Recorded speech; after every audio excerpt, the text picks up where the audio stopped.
दोस्तों, क्या आप लोग को भी सीबीसी रिपोर्ट पढ़ना नहीं आता? तो आज के इस वीडियो को आप पूरा लास्ट तक देख लेते हो तो 101% गारंटी के साथ मैं बोल सकता हूं कि आप लोग सीबीसी रिपोर्ट पढ़ना सीख जाओगे। तो जैसे कुछ चीज़ें होती हैं, जैसे आरबीसी बढ़ गया तो क्या हो सकता है, घट गया तो क्या हो सकता है, डब्ल्यूबीसी बढ़ गया या घट गया तो क्या हो सकता है, प्लेटलेट डाउन हो गया या बढ़ गया तो इसमें कौन सा रोग हो सकता है। तो ये सब कुछ आज की इस वीडियो में हम कवर करने वाले हैं। चलता हूँ वीडियो को शुरू करता हूँ। आपसे रिक्वेस्ट है वीडियो को पूरा लास्ट तक देख लेना, क्योंकि आज की इस वीडियो बहुत ही इंटरेस्टिंग और बहुत ही अच्छी और जानकारी फुल होने वाली है। सबसे पहले आप देख लीजिए सीबीसी होता क्या है। सीबीसी का पूरा नाम होता है कंप्लीट ब्लड काउंट। ये एक रक्त जांच है, मतलब एक ब्लड जांच है जो खून के विभिन्न घटकों को मापती है। ठीक है, इससे शरीर में संक्रमण मतलब बैक्टीरियल इन्फेक्शन, खून की कमी, रोग प्रतिरोधक क्षमता आदि का पता चलता है। ठीक है, तो सबसे पहले इसमें क्या देखा जाता है, डब्ल्यूबीसी सामान्य रेंज होता है 4000 से 11000 माइक्रोलीटर। ठीक है, अगर ये लो है तो इसका कारण क्या है? ठीक है, इम्यूनिटी हो सकता है, इम्यूनिटी कमज़ोर, वायरल इन्फेक्शन, HIV। ठीक है, अगर लो है तो, और इसका अगर लो है डब्ल्यूबीसी तो इसका लक्षण क्या क्या हो सकता है? तो आपको बार बार संक्रमण हो सकता है, कमजोरी और थकान महसूस होगी अगर डब्ल्यूबीसी कम है तो। ठीक है, अगर डब्ल्यूबीसी हाई हो गया है तो उसमें कौन कौन सा कारण है? जैसे बैक्टीरियल इन्फेक्शन हुआ है तब डब्ल्यूबीसी हाई हो जाता है, ब्लड कैंसर हो गया है तब भी डब्ल्यूबीसी हाई हो जाता है। डब्ल्यूबीसी का पूरा नाम होता है वाइट ब्लड सेल। ठीक है, अगर डब्ल्यूबीसी हाई हो गया है तो उसका लक्षण क्या क्या है? तो उसका लक्षण है बुखार हो जाना, सूजन हो जाता है और बार बार संक्रमण हो जाता है। ठीक है, बैक्टीरियल इन्फेक्शन हो जाता है। उसके बाद में अगला है आरबीसी। आरबीसी अगर बढ़ जाए या घट जाए तो क्या हो सकता है वो मैं आपको बताता हूँ। तो देख लीजिए, आरबीसी का पूरा नाम है रेड ब्लड सेल।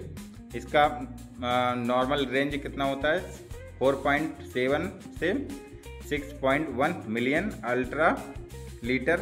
ठीक है, ये पुरुष में होता है, महिलाओं में 4.2 से 5.2 मिलियन होता है। ठीक है, अगर ये लो है तो इसका कारण क्या क्या है?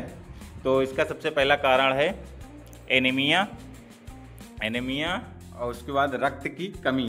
ठीक है, उसका अगर लो है रेड ब्लड सेल मतलब आरबीसी तो इसका लक्षण क्या क्या है? तो इसका लक्षण है कमजोरी, चक्कर आना और सांस फूलेगा। ठीक है, अगर ये हाई हो गया है तो इसमें खून का गाढ़ापन हो जाएगा। अगर हाई है तो इसका लक्षण क्या क्या है? तो आपको सांस लेने में दिक्कत हो जाएगा और सिर दर्द होने लगेगा। उसके बाद में अगला पैरामीटर है एचबी। ठीक है, एचबी का नॉर्मल रेंज क्या है? तो एचबी का पूरा नाम होता है हीमोग्लोबिन। इसका नॉर्मल रेंज होता है 13.8 से 17.2 ग्राम डेसीलीटर। ठीक है, ये पुरुष में होता है, महिलाओं में 12.1 से 15.1 ग्राम डेली लीटर होता है। अगर ये हीमोग्लोबिन कम है तो क्या क्या आपको समस्या हो सकती है? पहले थकान हो सकता है, पीली त्वचा पड़ सकती है और चक्कर आ सकता है। अब इसका कारण क्या है? तो एनीमिया की वजह से हो सकता है और खून की कमी से एचबी का लेवल कम हो सकता है। अगर हाई है तो आपको पॉलीसीथीमिया हो सकता है। इसका लक्षण क्या है? खून का गाढ़ा हो जाना। उसके बाद में अगला पैरामीटर है पीएलटी मतलब प्लेटलेट्स। इसमें नॉर्मल रेंज है 1.5 लाख से 4.5 लाख अल्ट्रा माइक्रोलीटर। ठीक है, इसका अगर लो है प्लेटलेट तो इसमें डेंगू हो सकता है और आईटीपी हो सकता है। अगर इसका प्लेटलेट कम है तो इसमें क्या क्या लक्षण हो सकते हैं? पहला, खून बहना हो सकता है, चोट पर खून रुकने में देरी मतलब ब्लड में क्लॉटिंग देरी से होगा। ठीक है, अगर प्लेटलेट डाउन हो जाएगा तो। उसके बाद में हाई हो गया, प्लेटलेट हाई हो गया तो सबसे ज़्यादा ब्लड को क्लॉटिंग करने की संभावना बढ़ जाएगी। जैसे कहीं ब्लड निकला तुरंत क्लॉटिंग हो जाएगी। ठीक है, अगर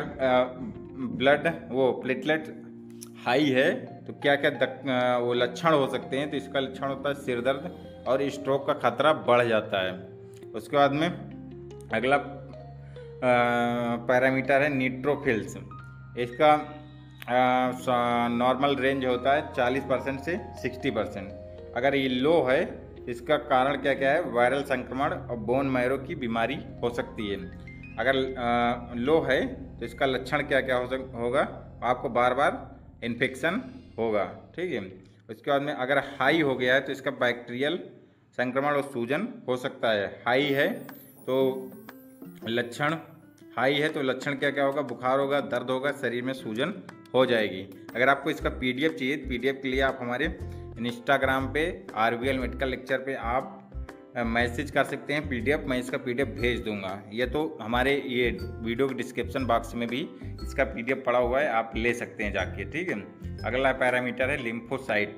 इसका सामान्य मतलब नॉर्मल रेंज कितना होता है? 20 से 40%। अगर ये लो हो गया है तो इम्यून डिफिशियंसी हो सकता है, स्टेरॉइड का असर, ठीक है। अगर हाई है तो इसका कारण क्या क्या है? वायरल इन्फेक्शन या मम्स या खसरा हो तो हाई हो सकता है। हाई है तो लक्षण क्या क्या है? बुखार हो सकता है, गले में खराश और थकान महसूस होगा। इसके बाद में अगला पैरामीटर है इसिनोफिल्स या बेसोफिल्स। इसिनोफिल्स का नॉर्मल रेंज कितना है? 1% से 4%। इसमें अगर बढ़ जाएगा तो एलर्जी हो जाएगा, अस्थमा हो जाएगा, परजीवी संक्रमण हो जाएगा। और अगला है बेसोफिल्स, 0% से 1%। अगर ये हो गया है थायराइड डिजॉर्डर, एलर्जी, त्वचा पे खुजली हो सकती है। उसके बाद में अगला है parameter RBC indexes, MCV, MCH, MCSC, ठीक है। MCV 80 से 100 या FL iron, folic acid, B12 की कमी। MCH 27 से 33 PG थकान या सांस फूलना हो सकता है। MCSC अगर ज़्यादा है, बढ़ गया है तो 32 से 36 ग्राम पर DL है तो पीली त्वचा या कमजोरी हो सकती है। निष्कर्ष क्या है? शॉर्टकट में आप क्या समझ सकते हो? CBC रिपोर्ट से शरीर की स्थिति का प्रारंभिक पता चलता है। रिपोर्ट के परिणामों की व्याख्या डॉक्टर की सलाह से करें। किसी भी असामान्यता पर तुरंत चिकित्साई सलाह लें, ठीक है। आज के इस वीडियो में बस इतना ही। वीडियो पसंद आए वीडियो को लाइक करें, चैनल को सब्सक्राइब करके बेल आइकन जरूर प्रेस कर लें। मैं ऐसी वीडियो बनाता रहता हूँ।